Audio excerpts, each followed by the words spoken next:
Hi అండి. నేనండి మీ గోదారమ్మని. మళ్ళీ ఇంకో వీడియోతో మీ ముందుకు వచ్చేసాననమాట. చాలా రోజులు అయిపోయింది కదండీ వీడియో పెట్టి.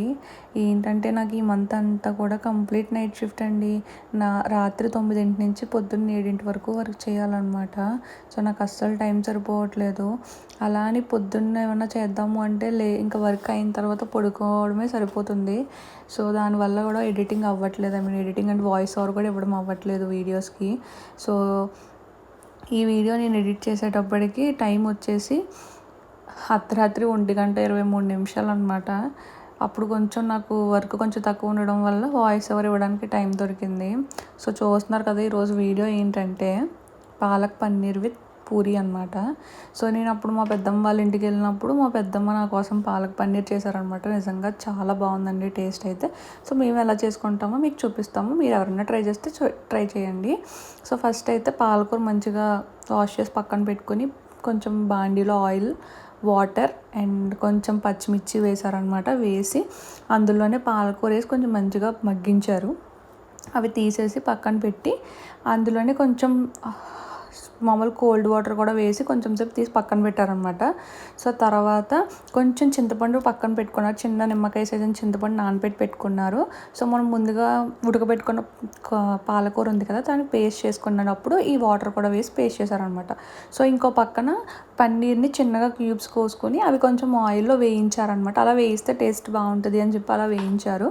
సో తర్వాత ఏంటంటే ఇప్పుడు మనం డైరెక్ట్ కర్రీ స్టార్ట్ చేద్దాం. కొంచెం లోతుగా ఉండే బాండీ తీసుకొని అందులో కొంచెం ఆయిల్ ఎక్కువే పడుతుందండి. ఏదైనా కర్రీస్ కొంచెం ఆయిల్ ఉంటేనే బాగుంటుంది.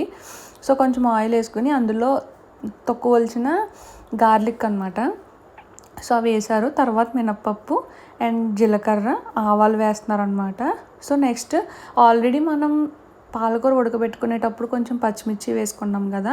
మీరు ఇంకొంచెం కారం తింటారు పర్వాలేదు అనుకుంటే ఎండుమిర్చి మీకు కావాల్సినంత వేసుకోండి.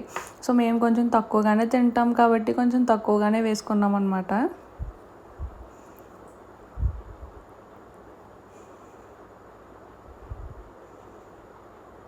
నెక్స్ట్ వచ్చేసి కొంచెం కరివేపాకు, ఇవన్నీ కొంచెం మంచిగా వేగాలండి.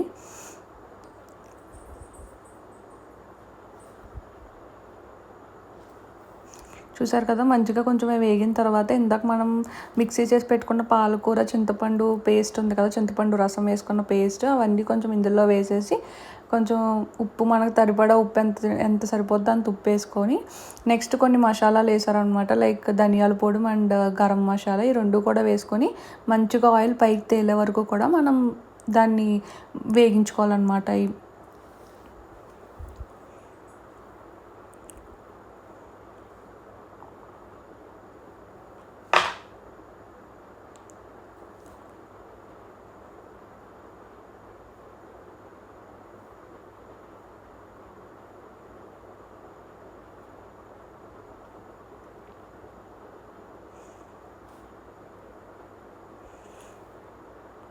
సో చూస్తున్నారు కదా, కొంచెం వేగిన తర్వాత ఇందాక మనం వేపి పక్కన పెట్టుకున్న పన్నీర్ పీసెస్ అన్నిటిని కూడా అందులో వేసేస్తున్నారనమాట.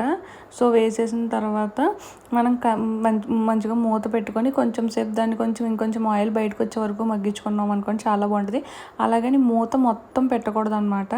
కొంచెం వెళ్తుంచి కొంచెం మూత పెట్టాలి. ఎందుకంటే అలా పెడితేనే బాగుంటుంది అంటే, లేదంటే పాలకూర పచ్చివాసన పోదు అని చెప్పారు మా పెద్దమ్మ. సో చూస్తున్నారు కదా, అలా మూత పెట్టుకొని కొంచెం సేపు వేయించుకోవాలి. చూస్తున్నారు కదా, మంచిగా ఆయిల్ బయటకు వచ్చింది, మంచి కలర్ వచ్చింది. సో ఇప్పుడైతే మనం దించేసుకుందాము. మేమైతే పూరీతో తిన్నాము, చాలా బాగుందండి. మీరు ఎవరైనా ట్రై చేస్తే ఎలా ఉందనేది కామెంట్స్లో మెన్షన్ చేయండి. మీ గోదారమ్మాయి ఛానల్ కొంచెం లైక్, షేర్, సబ్స్క్రైబ్ చేసుకోండి. అలాగే మీ ఫ్రెండ్స్ అండ్ ఫ్యామిలీకి కూడా షేర్ చేయండి. ఉంటాను మరి, బాయ్.